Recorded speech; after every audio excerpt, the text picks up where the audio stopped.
gentlemen, woo, this was, I gotta say that I enjoyed most of this Impact. The rest was mediocre. I'm sorry, I have to be honest. When you look at this show, there was a lot of stuff that was good, but it was still mediocre, and it's because of booking problems. And I'm not happy about it. That is just the plain truth. Let's get to the stuff I was not happy about. Aaron Rex versus Jesse Goddard. I'm sorry. I said this before and I'll say it again. I'm going to keep saying it until hopefully someone in TNA understands what they're doing.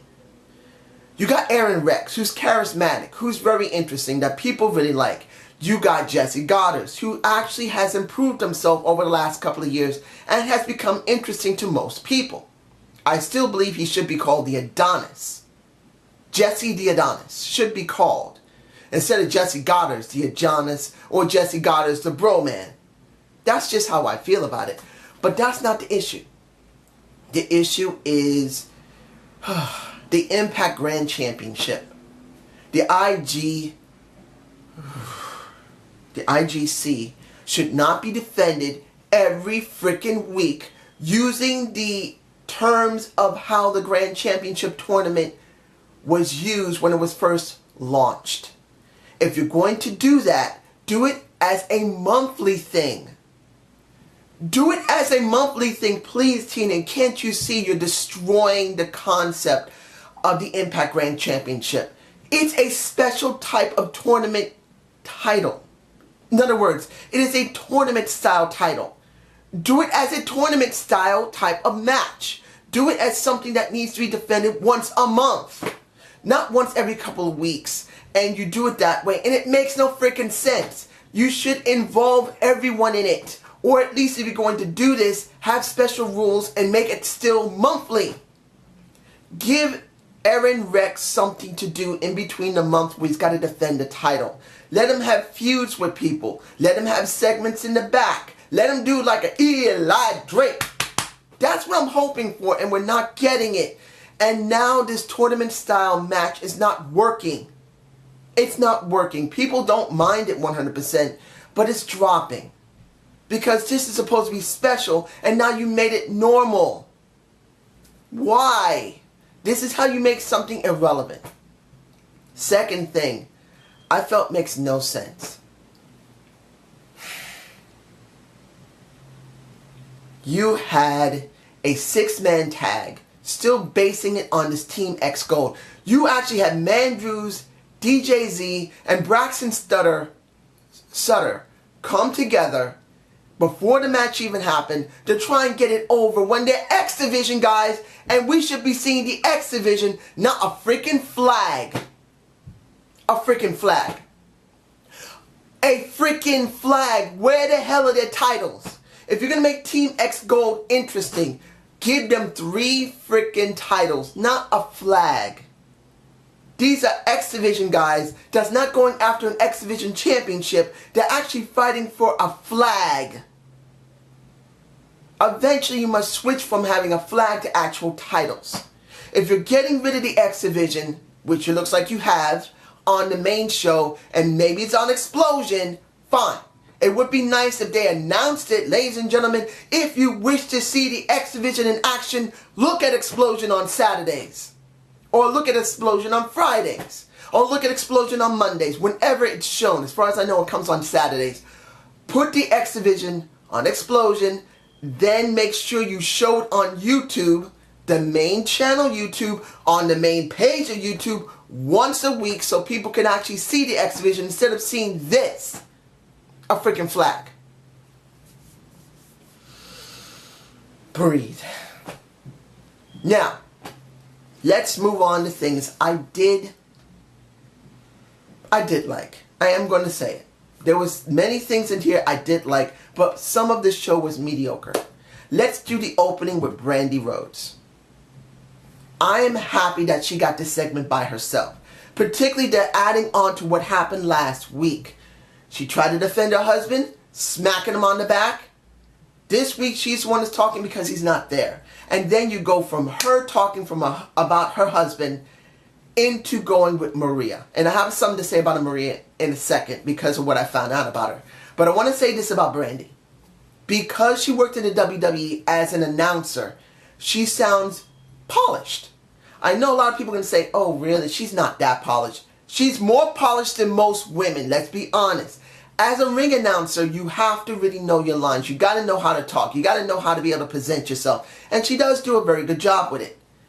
As a wrestler, however, I just don't believe she's there yet. She makes me feel like she's a rebel. Someone that was brought in as a non-wrestler that now has to be trained as a wrestler as she's doing her bit on her promotion. That's how she feels to me. Has she been a wrestler for very long? I don't know how long. Maybe a couple of months, maybe a year. It depends on how much she's been trained and how much she's done when she wasn't training. I don't know. You guys can tell me below. But as a talker, she's good. And that adds on to what happened with Maria when she came out. And now she's going to have a feud with her. She got her ass handed to her by Sienna, which I have no problem with. And this is the thing that's a little upsetting, particularly when it comes to Maria. I saw what Andre talked about. Talked about Maria in maybe about a year. She's going to be gone. She's going for her master's. I don't know what the master's is. Maybe it's in finance. Maybe it's in political science. I don't know. You guys can tell me if you know. I'm not against her going.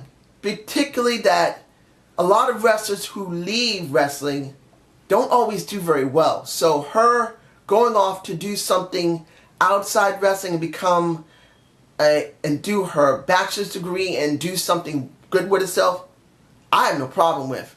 You go for it, girl. I'm happy that you're going back to school and you're doing something with yourself. Until then, what I'm hoping for is she does good work. Gail Kim is not there. She's off. She's taking a break. So we're going to be seeing Sienna. We're going to see Maria. We're going to see Ali. We're going to see Brandy. This is what we're going to see from the women's division. This is what we're going to see from the knockouts. I'm just hoping as a talker for Brandy and a talker for Maria, it keeps us entertained. From what I can tell, it might, but it's a big question mark if it can carry into the matches because Brandy just does not look ready. But Cody came in. They brought her in with him. That's the reason why he came. Just hope it does work out. The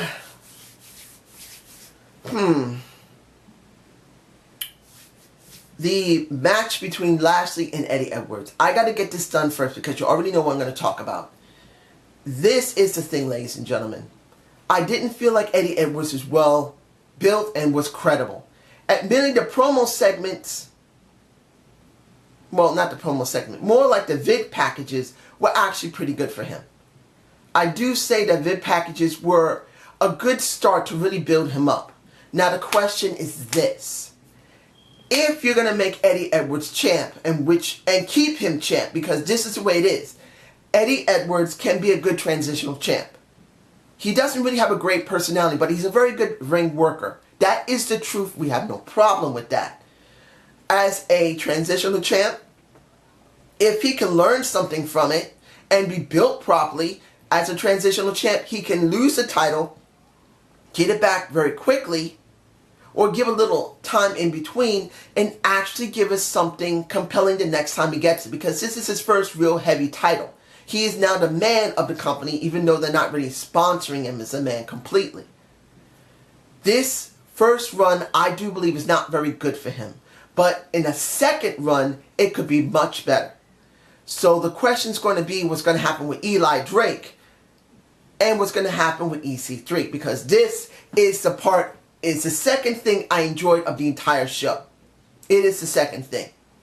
Eli Drake. Eli Drake. Ow. That doesn't help when you're trying to get something over and you hurt yourself. But the segment with EC3 and Eli Drake, I've been saying it and I'll say it again. It is a sleeper hit because people like Eli Drake, people like EC3, they're both one of the best, well, I think they're both the best talkers next to the Hardys in the company right now. They both are. The Hardys are the best at this moment, but Eli Drake and EC3 are basically second in line. There is no problem. As individuals, they are both the best talkers. And in this case, since they're working together, I am very interested to see what's going to happen. If Eli Drake wins against Eddie Edwards, it will give us a different dynamic. It is obvious they're trying to get the title back to EC3 because people still love EC3. And I don't have a problem with that. I'm just hoping they build this properly and not rush it. Because as you know with I'm about to say WWE, because they rush it even worse with their title runs. But with TNA, right now, it's not that bad the way they've been building their people. They have been stretching it longer than the WWE has, which I find to be much more palatable. As long as they stretch their stuff out for most, not all of their feuds, but most of their feuds, it is actually more palatable. So I want to see what's going to happen next week. I really hope that this works well. Now the final thing, it is, who are you? This was funny, it was well built, and I enjoyed it. If Remy actually knows how to play the piano, I will be highly impressed because she did work in Broadway. She did do various things before she became a professional wrestler around 2010 or 2009 when she went into wrestling. I can't remember when. But if she actually can play, because she has been on Broadway in New York, because she is a New Yorker. She is from Queens. No wonder I liked her. But anyway, I'll say this about the segments leading into DCC. It was well built. The Hardys are well over. I know not everyone is happy about that, but I am because it is different. It's not the people we normally see in TNA. And they both do very well. The crowds love it. And you know, I almost forgot. Oh my goodness. Tank Top Girl for the win. I missed her last week. I missed my boo. I missed my baby. I'm glad she's there. And I'm going to say it again. You're a beautiful lady, no matter if you're young or old. Back to the action. Waiting for DCC was good. The lighting going out was not too bad. It's better than the Wyatts to a certain extent because it's new. But the thing I enjoyed the most was the beatdown and the subsequent match afterward that led to them fighting in the back. The beatdown was brief. The match was brief. It was thrown out, which was good because if it hadn't been thrown out, I would have been angry. There was no DQ. It was just thrown out. Josh made it very clear it was a thrown out match, which was a good thing. If they hadn't said that, it would have been considered a DQ. No one else would have known anything. The true ending of this entire situation was the fight in the back. The music was well done. The camera work was well done. It wasn't perfect, but it was well done. I liked that when Matt saw that Jeff was down, he used a reincarnation bucket to bring back not Jeff Hardy, but not the nefarious Jeff Hardy, but the drunk, crazy out of his mind Jeff Hardy. That was nice. And then the cigarette was very well. I'm not a smoker, ladies and gentlemen. I don't like smoking. I understand anybody else smokes. That's your choice. I'm happy for you. More power to you. But the way he did that, taking a good puff, putting it on the mask of one of DCC's men, actually was well done. And the final thing that we loved the most, and I'm sure it is, Matt was on that forklift. He was with DCC's, I think, main guy. He pulls off the mask, and the thing I hoped for happened. There was another mask under that mask. This is what you need to do something different in wrestling. Don't let people have what they want immediately. Give them something they have to guess about. That mask was taken off. There was another mask after that. Matt gets thrown off the forklift. He lands and pops his head and basically forgets who the fuck he is. This is now another twist to it. It is better than what Stephanie would do with her soap opera writers. This isn't bad writing. This is actually pretty decent. And I want to see what's going to happen next week with Matt Hardy. Yeah, a lot of people are going to say, who cares about freaking Matt? I don't give a fuck about Matt. I don't like Matt. He's average. He's boring. But dude, a guy who's average can still get a segment and a character, and better yet, a storyline over if it's written properly enough. And that is what I see here. How do I feel about this show? It was good for the majority of it, but there are stuff in there that just was stupid and was boring and pissed me off. But that's just my point of view. You guys tell me below. I hope you enjoyed the Zane's view. Please give me a comment below. I'm saying this right now that I will be still doing on and off maybe anime episodes of RWBY. I know a lot of people probably don't really care about that who's seeing wrestling reviews, but I felt like I want to give myself a little bit of something extra, and you guys now get to see what else I like to do. Have a good day, have a good night.